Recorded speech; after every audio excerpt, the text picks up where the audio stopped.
Jonathan Regev reporting there from Tel Aviv. For more insight into the crisis, let's turn to Hamzeh Al Gaaod, Middle East and North Africa analyst at Global Data TS Lombard. Welcome to the show. Great having you. Iran says it won't resume nuclear talks while under attack, and that only diplomacy is possible once Israel's aggression is stopped. Is that a realistic precondition now? I think, calling it a realistic precondition might be a bit of a stretch right now, especially when we're seeing the barrage of fire going back and forth.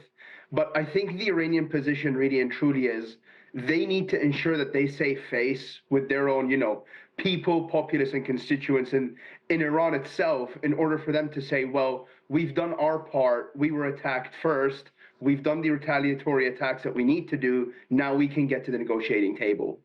And Hamza, what is Israel's view of Friday's talks in Geneva?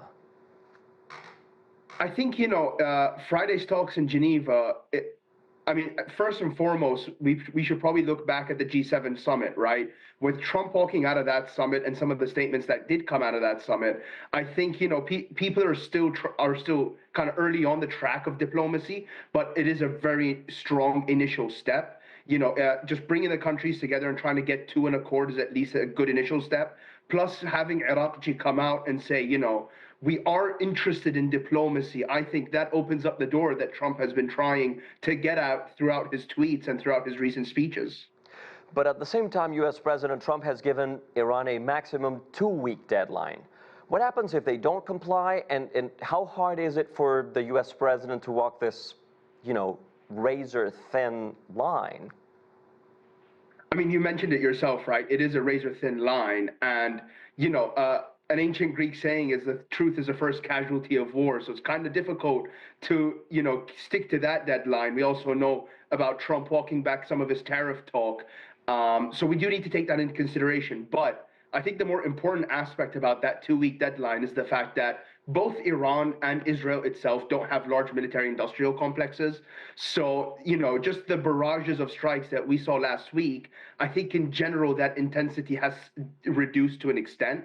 And that intensity can't really keep up further than 2 weeks for the simple fact that they need armament, they need ammunition, and that takes time to get there. So I think the 2-week deadline is sort of, hey, let's try and get something done now. And then maybe after then, if Iran, quote unquote, pokes the bear and tries to go after maybe U.S. assets or the U.S. get involved, then we'll see some real, more realistic escalation.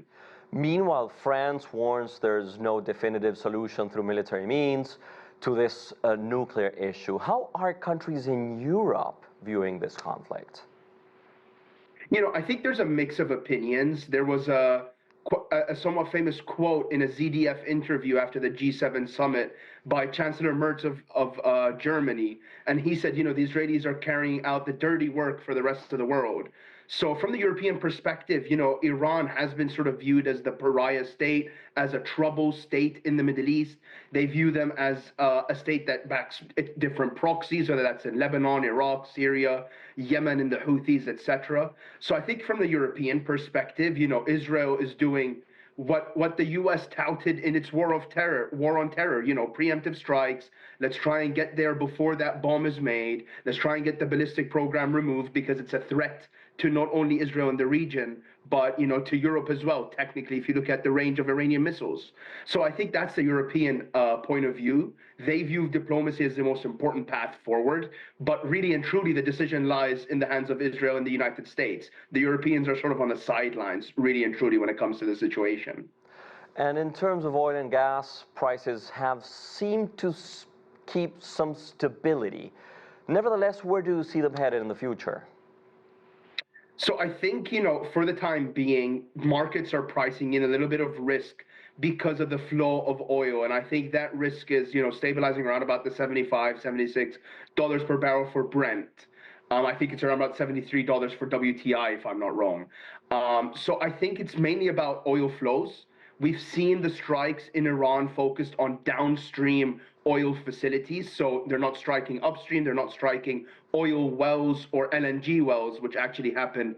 The South Pars gas well was hit on the second day of the Israeli sort of strikes and the beginning of this war, but that's been stopped at the request of Donald Trump as well. So I think, in terms of oil prices, we'll probably see it hover around that $74, $75 per barrel because of the risk premium until we see an end to this situation. And then we've had a bearish view on oil throughout this year just because of demand and supply conditions. OPEC is still looking to bring on 411,000 barrels per day in supply, trying to bring back those 2.2 million barrel cuts that we saw from 2023. So it's a somewhat bearish view on oil, but obviously that risk premium cannot be discounted.